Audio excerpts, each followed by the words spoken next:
Hello beer tubers and welcome to yet another beer review with me, Peter, the master of hoppets. Checking out a beer that's going to be a little bit fun. As some of you guys know, a lot of you guys don't know, I'm also a brewer by trade.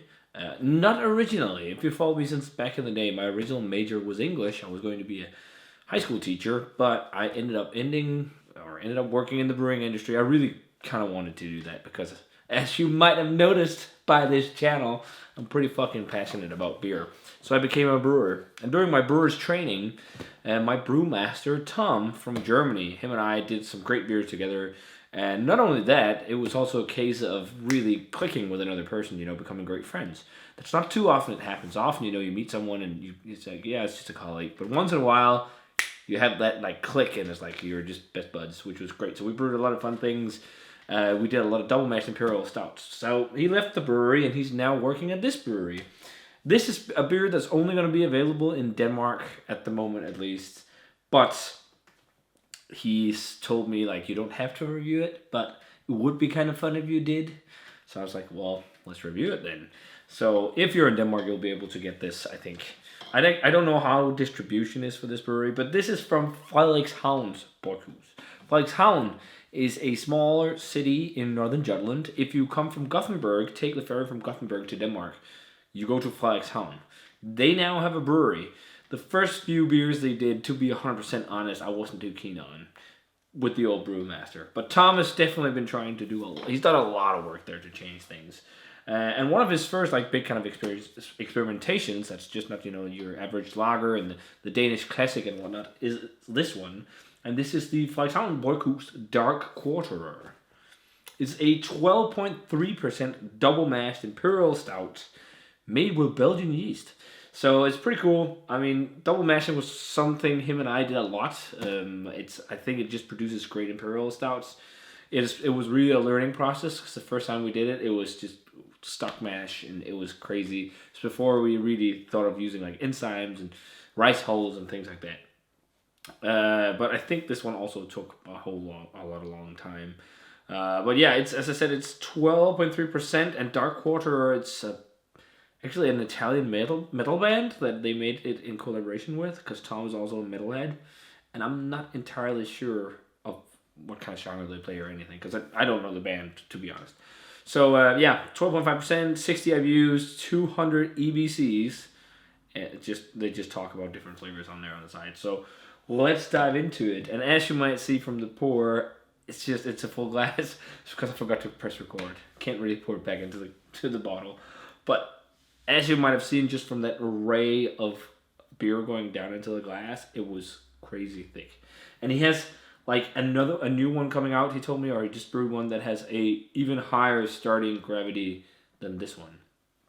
So, I mean, it's completely pitch black. Pouring out, it reminded me of Marshall Sukov's in color, because it's that like really dense, deep black color with like a really brown head.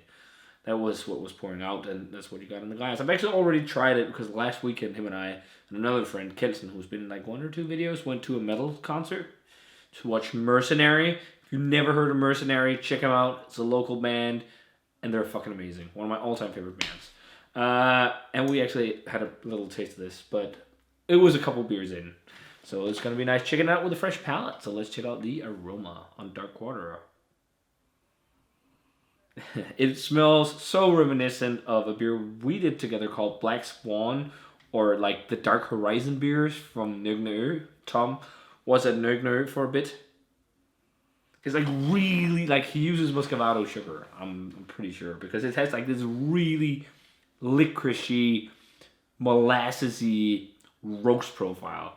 And like if you use Muscovado sugar, you get that. And the interesting thing, there's so much rich malt character that the Belgian yeast doesn't play in too much. I think he used the Belgian yeast also to just get a lower final gravity. But yeah, and then like along with that, there's like lots of dark chocolate, really dark chocolate. There's like I think that's all the burnt malt. They talk about phenolics as well. Phenolics from especially Belgian yeast can go slightly smoky.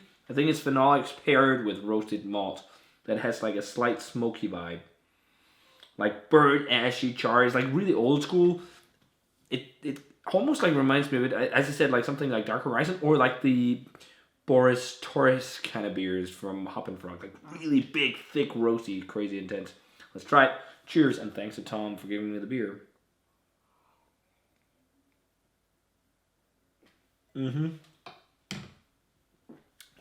Fucking huge beer.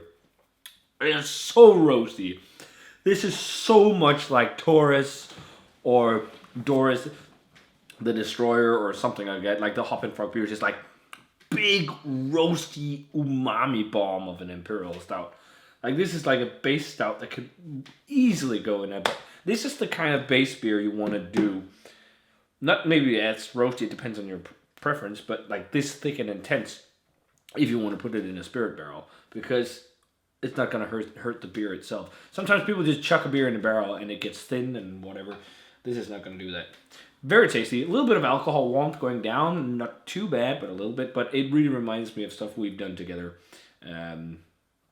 Mainly because of the Muscovado sugar. It's that like molassesy, almost like raisiny, figgy type vibe it gives off as well. And like also like that like kind of licorice thing.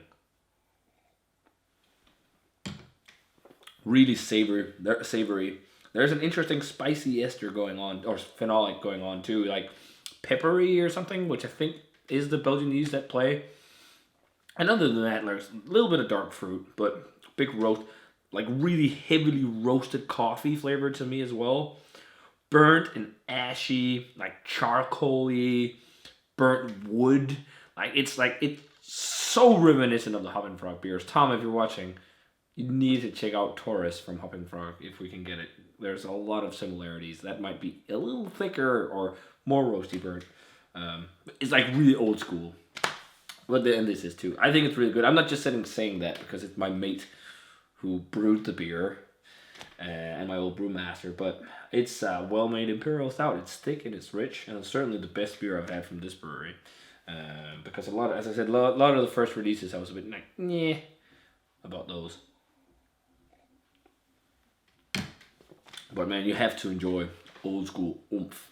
But yeah, Tom, get a bourbon barrel, chuck a batch of this in, or as part of this beer in if you still have it in tanks. That would be ace. I'm not like blown away, like mind blown. It's just really fucking good. I prefer myself a little less sweetness, a little less licorice, a little less licorice, a little less roastiness, a little more kind of sweet, kind of fudgy vibes that you get in like some of the Imperial Stouts, but this is also really good. Just like Taurus and those kind of beers. It's kind of similar. Yeah, let's go with like a 93, something like that. I think it's like 4.25 on Untappd. This is fucking great Imperial Stout from a brewery that no one in Denmark's probably ever heard of, but definitely check this one out. It's very nice. So if you guys had a chance to try the Frederikhavn Bryghus, and like anyone on the channel has probably never heard this, but if you're in Denmark, check it out. But if you've had a chance to try Frederikhavn Bryghus Dark Quarter, let me know what you thought of it. Thanks a ton to Tom for the beer. You rule, dude.